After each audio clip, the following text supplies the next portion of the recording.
Et en termes de francophonie, qu'est-ce que vous avez découvert ici ou qu'est-ce que vous saviez déjà d'ici? Pour les Français, le Canada, la francophonie, c'est naturellement le Québec. Mais on connaît moins le Nouveau-Brunswick, on connaît moins ce qui se passe au Manitoba, on connaît moins les communautés françaises de l'Ontario. Et à chaque fois, c'est quelque chose de différent. Et ici, j'allais dire qu'il y a une multiplicité de cas, de situations, des Français manitobains, une communauté métisse, et j'allais dire aussi des Français, des francophones, mais qui ne sont pas des Français, des Français francophones qui sont venus s'établir. Donc tout ceci fait un ensemble assez compliqué. Dans les précédentes entrevues que vous avez faites, et notamment dans les Maritimes, vous avez dit que le président Macron vous a dit « Go West ». Qu'est-ce que ça signifie concrètement? Le Canada, c'est un véritable continent. Nous avons une relation d'affection, je dirais même une relation affectueuse, il faut le dire, avec le Canada. Et pour beaucoup de mes compatriotes, le Canada, c'est d'abord la première étape, c'est l'arrêt à Montréal ou l'arrêt à Québec. Et c'est vrai qu'il y a une réalité de la relation franco-québécoise qui est très forte. Il ne s'agit pas du tout de remettre en cause. Mais celle-ci ne doit pas agir comme, j'allais dire, un bouchon.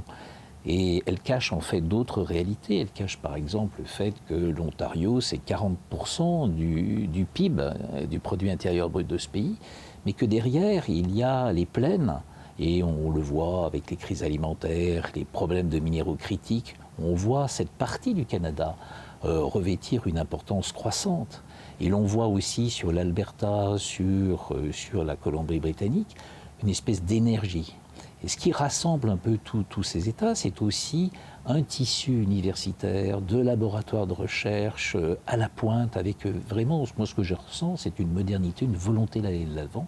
Justement, dans toute cette idée de renforcer les liens avec l'Ouest, que ce soit économique, éventuellement culturel, qu'est-ce que la France peut faire pour soutenir la francophonie, par exemple au Manitoba?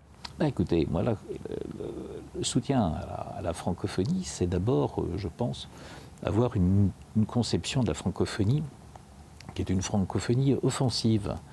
C'est-à-dire, non pas de rechercher à améliorer le niveau de français de professeurs ou de l'enseignement local. Le Canada est un grand pays qui sait ce qu'il a à faire.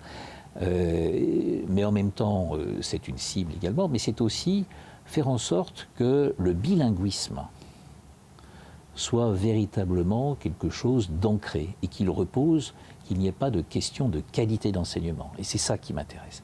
Et que ce bilinguisme, on puisse aussi le traduire plus loin dans le milieu universitaire, dans le milieu de la recherche, où les laboratoires français et canadiens sont souvent de taille comparable, sont souvent de niveau comparable, et où nous pouvons créer de nouveaux, j'allais dire, de nouvelles alliances.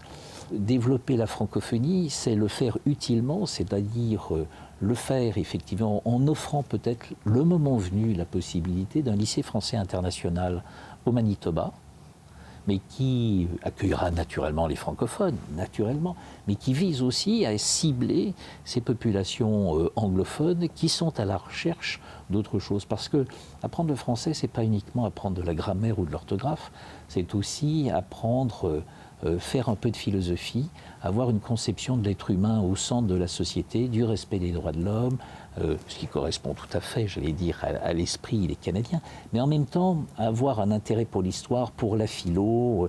Ça veut dire que quand on commence, j'allais dire, du petit âge jusqu'à la classe 12, ou en tout cas à la terminale, eh bien, on fait un peu des humanités. On en fait peut-être un peu plus que dans... Et c'est ça que nous voulons promouvoir. Merci beaucoup, monsieur l'ambassadeur. Je vous en prie. Je vous en prie.